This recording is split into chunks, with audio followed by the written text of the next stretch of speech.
What up, sports fans? Waxon Wednesday, Jake Waxman, top level at Two Guys Talk Sports. Let's rock and roll. Uh, Fair warning, all I'm going to talk about today is college basketball. So don't say I didn't warn you. And I'm going to start off with the Purdue Boilermakers and just some final thoughts. Up and down season for Purdue, when you think about it. Started off as the preseason number one. Started the year 17-1, and then really limped into the postseason. Well, maybe not limped, but they clearly were. Purdue was not playing their best basketball heading into the postseason. Then they got red hot in the Big Ten tournament, continued that red hot play into the NCAA tournament, up to the Elite Eight. And hey, I will say this: I will say it's disappointing not being able to make the Final Four, and it's disappointing, of course, not being able to go and watch Purdue play in the Final Four. But as I said, such is life. Hey, that's just how it goes. You don't always get everything you want. And you know what? With the up and down year that Purdue had, an Elite Eight, that's actually pretty good. An Elite Eight run is a pretty good run. They got as far as they were projected to, of course. Just ran into a juggernaut in Arizona, an absolute machine. And in order to win that game against Arizona, Purdue was going to need to play, as I said, Purdue was going to need to play their best basketball, their most legendary basketball. Their first half, really awesome first half, but Purdue just couldn't keep the momentum going in the second half, and they ended up stumbling and lost the game to Arizona. Arizona made credit to them. They made adjustments. They showed that they were the tougher team in the second half, and they earned their win. I congratulate them on making the Final Four. It's going to be really tough to beat that Arizona team in Indianapolis, from what I can tell. But all things considered, a good season for Purdue basketball. Up and down, bit frustrating, but it was still a good season. All right, it could be a lot worse. Okay, there are many programs out, college basketball programs, who would take a season that Purdue had. But with that being said, this is it for the Big Three era. So for guys like Trey Kaufman-Renn, for Braden Smith, and for Fletcher Loyer, and Oscar Clough, this is it. That was your last ride. Careers are all over. Your eligibility is exhausted. But a lot of good I'm going to remember about this class. Trey Kaufman-Renn, he started behind Zach Edey. He learned a lot from Zach Edey. He developed and grew under Zach Edey. And then when it was his time, Trey Kaufman-Renn, he absolutely wrecked a whole lot of defenses in the paint. And he was sensational to watch. And of course, in Fletcher Loyer, he leaves Purdue as their all-time leader in three-pointers made. Absolutely had a great sure shot, and when he was on, tough to beat Purdue when Loyer was hitting all those threes, and that's something I'll definitely miss. And then there's Braden Smith. Man, I'm gonna miss this guy. Braden Smith, arguably the greatest point guard in the history of Purdue basketball. Probably not the greatest in NCAA history, but the greatest point guard in Purdue basketball history. He leaves college basketball as the all-time leader in assists with 1,103 assists. Very likely a record that is not going to be broken anytime soon. I mean, it's going to take an exceptionally great basketball player, one who has a great ability in distributing the ball in order to break that record. And they're going to have to be someone who plays all 4 years. But Braden Smith, man, I'm glad Purdue went and got him. And glad Matt Painter went and got. He had no offers, and I mean 0 offers from Power 4 schools at that time, or Power 5 at that time. Nobody in the Power 5 was giving him a chance. Purdue took a chance on him. Matt Painter took a chance on Braden Smith and brought him into West Lafayette, and great decision. One of Matt Painter's best recruited players, and that guy, he great at distributing the ball, could hit shots what Purdue needed him to, and if his number is not hanging at Mackey Arena, we riot. His number, like Zach Edey's number is hanging at Mackey Arena, Braden Smith's number needs to be hanging at Mackey Arena. I mean, after all-time leader in assists in the NCAA level, and Big Ten level, of course. But what a great group of seniors. They gave a lot to Purdue. I mean, if it weren't for these seniors, and along with Zach Edey, of course, Purdue would never have ended its Final Four drought in 2024. Okay, yes, people, I know you're going to say FDU. That was in their freshman year, and that will not define them. What will define this senior class is the fact they gave it their all and found plenty of success. I mean, they got one Final Four, two Elite Eights, and a couple Big Ten championships. Great run for the senior class. And Purdue, John Rothstein said it best. Purdue is going to look so much different next season. I mean, whole new class of characters. I mean, you got guys like Caden Pierce coming in, and you got Anton West Jr., who will be off the red shirt. I mean, CJ Cox returns. I'm looking forward to seeing what he's got. Jakari Harris should be back. Hopefully, Daniel Jacobson takes leaps in the future. But there will also be a whole new class of freshmen. And there's one guy in particular I'm really excited about. He just won Gatorade Player of the Year at Indiana. Just helped his high school, Mount Vernon, to a state championship. And he may go on and win Indiana Mr. Basketball. I'm talking about Luke Ertl. Remember the name, Luke Ertl. Buy stock now. This kid is going to be good. He plays point guard. He'll probably run the point at some point. I think he'll start on the bench for Purdue. I don't see him redshirting, but he'll probably start on the bench. But at some point, I could see him running the point. Matt Painter having him run the point along with Obermeyer. Another guy who I'm really excited to see in his sophomore year is Obermeyer, of course. But lots of like.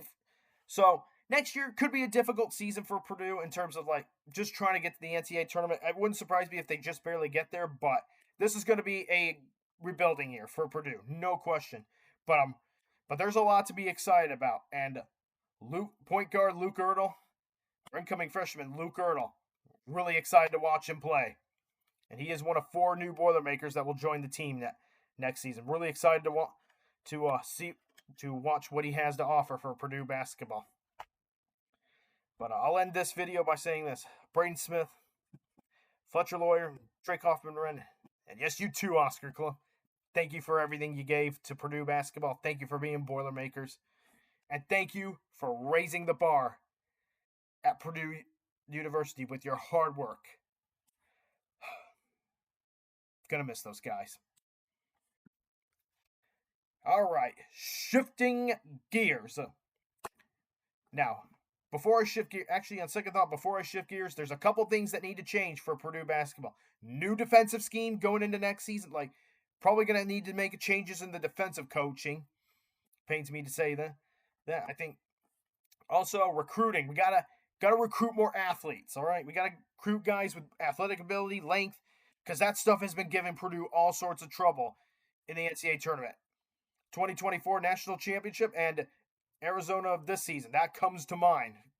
Like teams like UConn and Arizona gave Purdue fits with their athletic ability. Purdue needs more athletic ability. So when it comes to recruit, I'm all for it.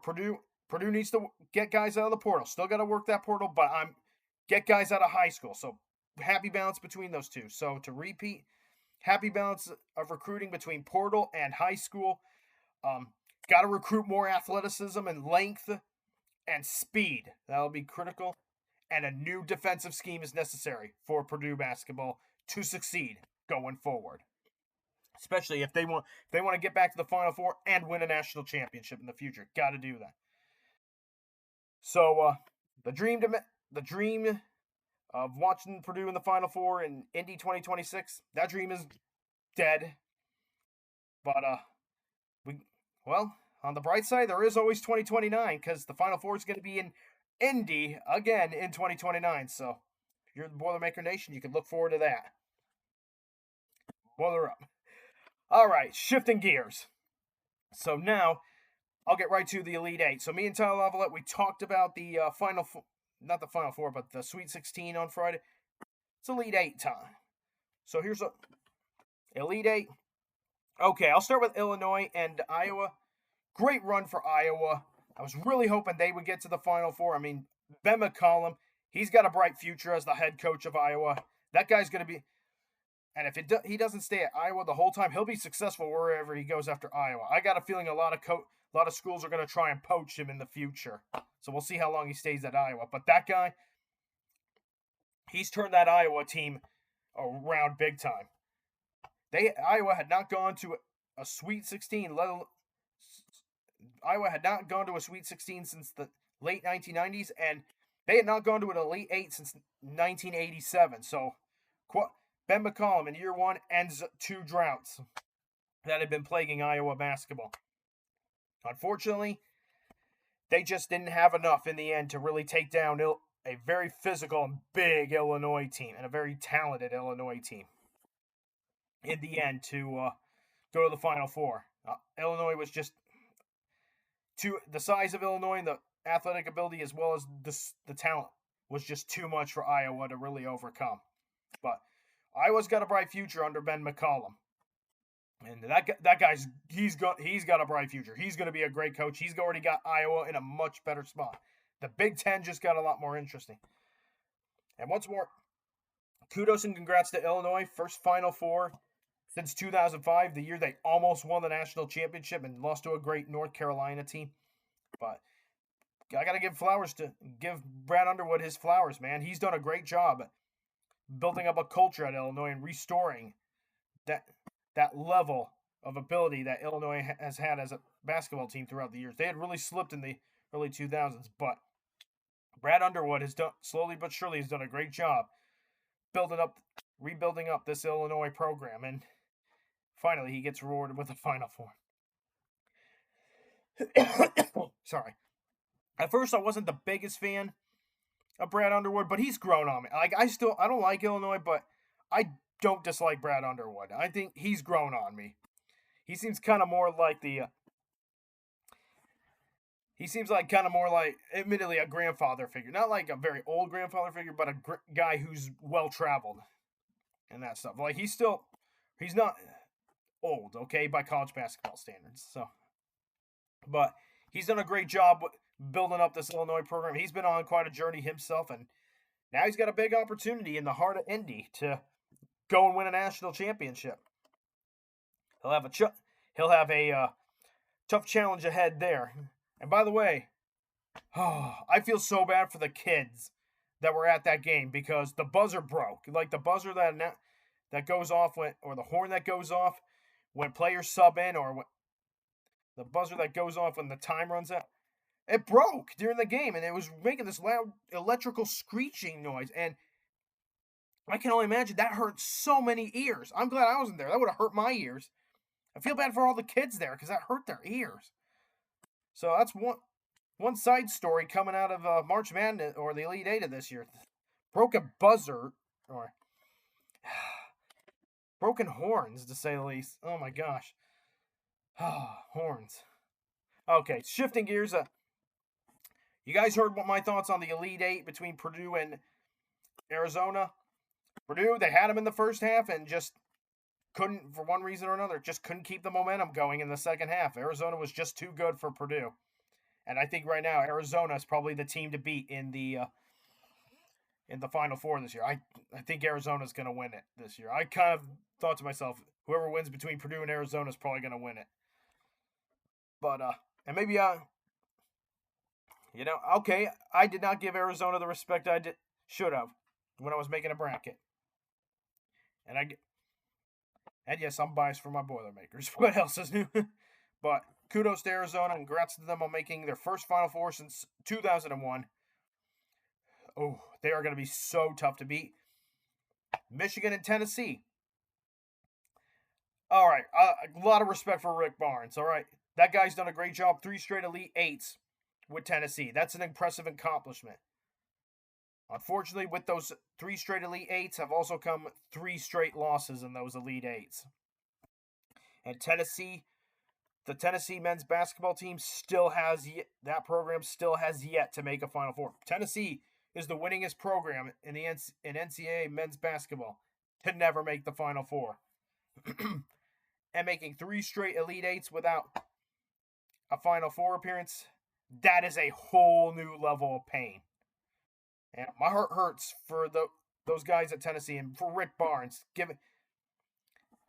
Each and every one of those times they've gone to an Elite Eight, they've run into a number 1 seed. They ran into Purdue, of course, in 2024. Houston last year. I think they could have beaten Houston. They could have beaten Purdue in 2024, but Purdue was just was just that much stronger and had just too much fuel for Tennessee to overcome in the end. And of course, Zach Edey. And then Houston, they just got off to a really rough start against Houston, and they weren't able to come back from that. Michigan this year is a juggernaut. I knew Tennessee was not going to be able to overcome Michigan, and at one point the game was close. But once Michigan went on that run late in the second half of the first half, that's the ball game right there. And from that point on, we just knew Michigan's going forward. It's not even a contest at this point. So I feel bad for Tennessee in that regard. Going to 3 straight Elite Eights and not being able to. And they've been knocking on the door of the Final Four and just haven't been able to break down the door. Just all the teams that they met were number 1 seeds or teams that were just better than them.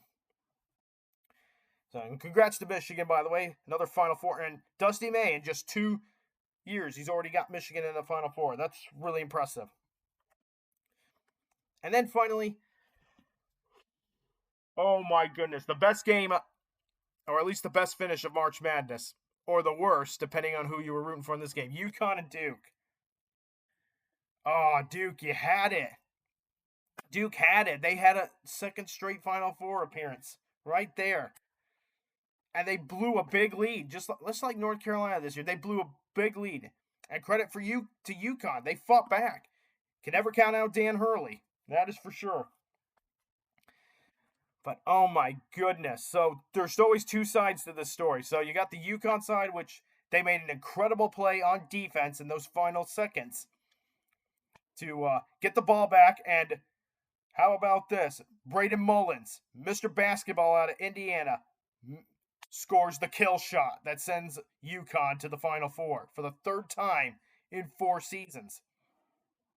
What a finish. Crazy stuff. And Braden Mullins, man, he absolutely stone cold right there in all the good ways. That's what I mean. Like, absolute stone cold killer.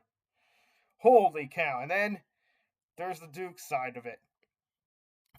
Say what you will about John Shire, he did not coach very well in the second half. And Duke, of course, I mean, John Shire, he has to take responsibility for this. But also so do his players, all right? This was a team meltdown. Duke melted down in the second half. They didn't make the free throws.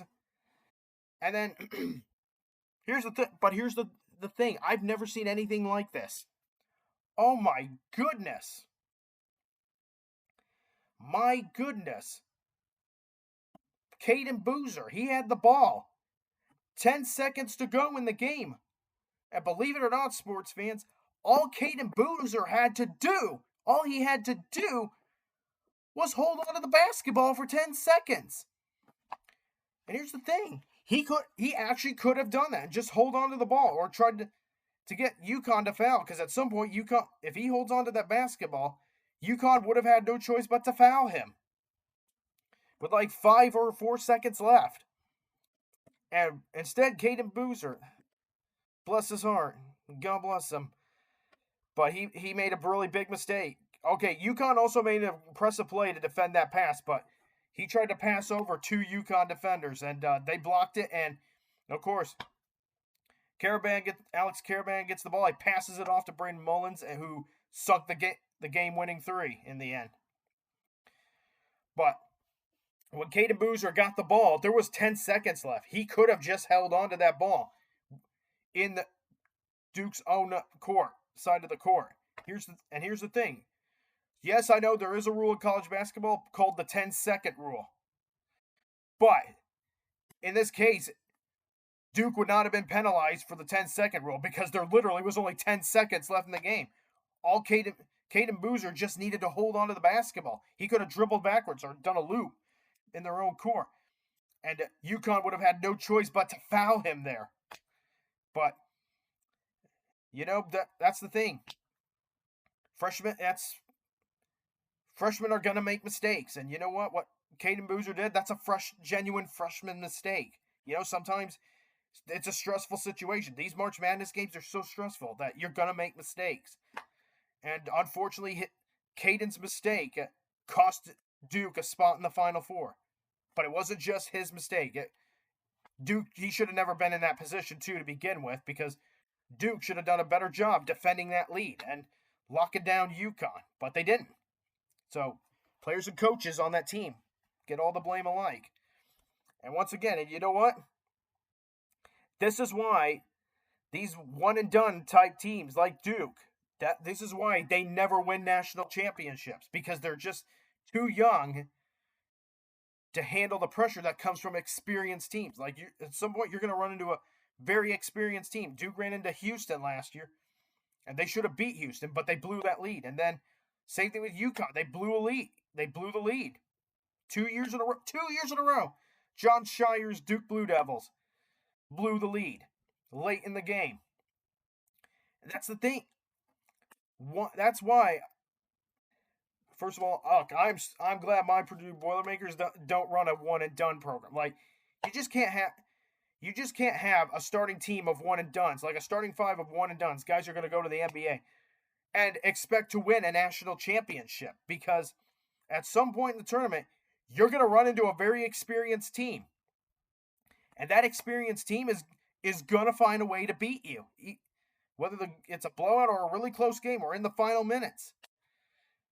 So, look, until Duke goes back to building rosters the way they used to, until they stop doing one and done rosters, they are not going to win a national championship probably for the foreseeable future. Because look, as talented as these NBA type rosters, these one and done rosters are, eventually you run into somebody who has more experience than you, a team that has more experience than you, and that team, through their experience, will find a way to defeat you, whether it's in the Elite Eight or the Final Four, or even the national championship. Look, those are very talented Duke teams too, but they're loaded with NBA caliber players, and those are players that are, as soon as their first season of college basketball is over, declare for the NBA draft.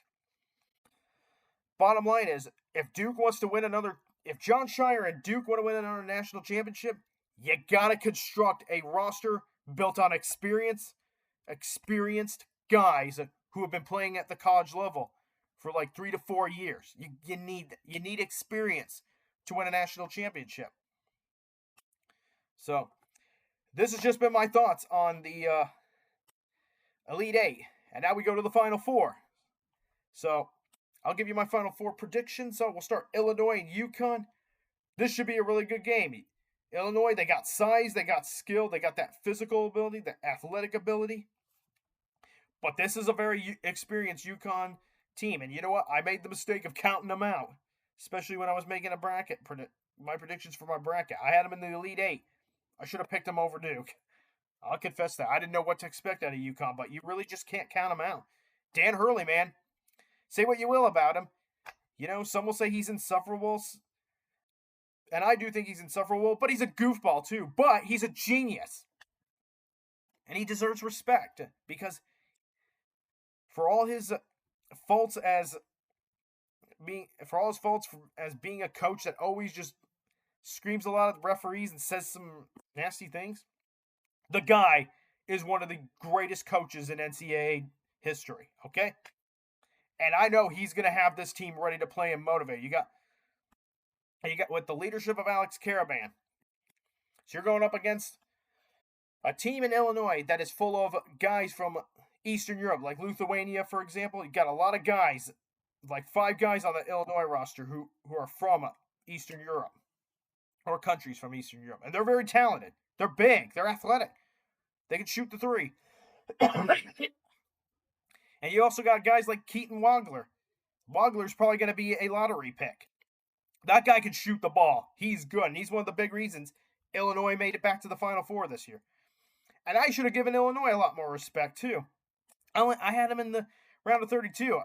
I didn't like the way they were going into this tournament, because their defense had blown a lot of leads. But give them credit. They got the kind of path that they needed to make the Final Four, and everything lined up for Illinois. But they're still a very talented team. So it's going to be tough. I think this is going to be a really tough game. It's going to be close. But you know what? I like UConn in this game. Okay. I know I said I'd give more respect to Illinois, but UConn's very experienced. And Dan Hurley on the sidelines, you just can't count them out. But I could see this game going either way. It's tough to. Here's the thing, Illinois' got all those talented players from Eastern Europe, and you got Keaton Wagler, but UConn's got the leadership and the experience. And coaching, the coaching advantage I give to UConn, because Dan Hurley's been in this position before. This is Brad Underwood's first Final Four. Here's the thing: these two rematch of the 2024 Elite Eight. Here we are again, but this time Final Four style. But I'm going to go with UConn in a very tight contest. I got a feeling that Illinois, they're going to get the jump early, but I've seen this Illinois team blow leads this season, and it would not. And I got a feeling that's what's going to happen. Like Illinois, they're going to outplay UConn for most of the game, but then UConn's going to creep, just like they did against Duke. They're going to creep right back into it and find a way to steal a win in the Final Four and in Indianapolis. So I got UConn in a close game. Whew. And then we got Michigan and Arizona. I think the winner of this game wins the national championship. These two teams are loaded. They're talented. You got Michigan, coached by Dusty May, led by Yaxa Lindenborg. And then Tommy Lloyd of Arizona. He's been on a roll too. They got lots of good guys. Arizona, to me, is a depth team. They got depth all over the place. Scoring depth, defensive depth, and any kind of depth you need, Arizona has that. And same with Michigan. So this is going to be a really good game too. Both teams are going to be Michigan likes to shoot the threes. They're very good at that. Arizona, they're not particularly a great three-point shooting team, but that's because they don't take a lot of three-pointers. But I think this is a game that could come down to who controls the paint and the physicality of the game. Arizona has shown that they can learn from their team, from their opposition in the first half, and take what they've learned and apply it in the second half and make really great adjustments. Michigan, I mean, they can adjust too. But I've seen some moments in this NCAA tournament where Michigan has kind of effed around a bit. They've messed around. Luckily, they haven't found out yet. But they cannot afford to mess around against this very vaunted Arizona team. And this Arizona team is physical. But they're skilled and they're gifted. They're athletic. So, really tight game, I think. And the winner of this game is going to win the national championship. I like Arizona in a close game. I said it earlier. I just think Arizona this year is loaded. I think they're the best team remaining. And I just think they're going to be just a smidge too much for Michigan. It's going to be a close game. But I think Arizona's going to wear down Michigan and advance to the national championship. And then we got UConn versus Arizona. I'll tell you what. Don't count out UConn. But I think Arizona has just too much depth this year for UConn to overcome. So I'll cut. And too much.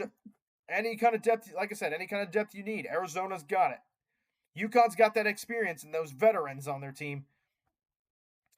But I thought Purdue was going to have a chance to beat Arizona, and that didn't happen. And I think Arizona is just going to be too much for both Michigan in the Final Four, and I think they're just going to be a little too much for even an experienced UConn team in the national championship. I've got Arizona winning their first national championship since 1997. It'll be a good game between them and UConn. I think both the Final Four games will be more exciting than the national championship itself. Not that I think the national championship is going to be a blowout, and I don't want to count out Dan Hurley and his Huskies. They'll make it close. They'll make it interesting. I just think there's going to be a lot more action in both the Final Four games than the national championship. All three games will be really, really good. So, Arizona versus UConn for the national championship, and I got Arizona winning it all in the heart of Indy in 2026. All right, on to this day in sports history, and on this day, the 30th of March, 1993. The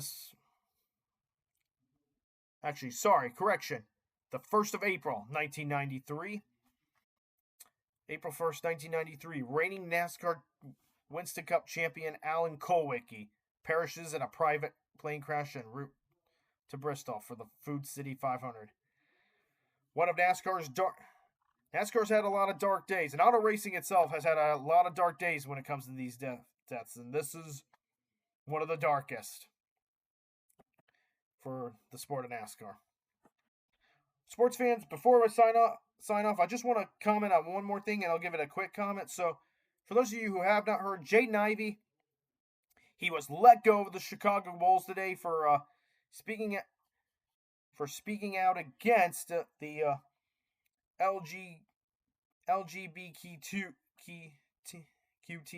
community. Excuse me if I mispronounced that, or basically, the Pride community, Pride trans community.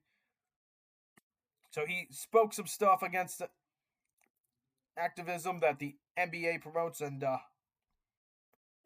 I just want to start by saying, forgive me if I've mispronounced any of that, but I will start by saying this: Jaden Ivey, I just want to say, I'm rooting for you, brother, and stay strong in your faith in God. Stay strong in your faith in Christ, because you are on a good path. God and Jesus have good plans for you, Jaden Ivey. Stay strong in your faith. All right, sports fans, that's all I got for Waxon Wednesday.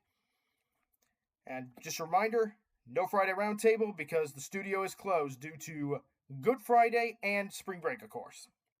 And with that being said, sports fans, enjoy this wonderful Holy Week. This is Jake Waxman from Two Guys Talk Sports, signing off. Happy Easter, everyone, and happy Good Friday.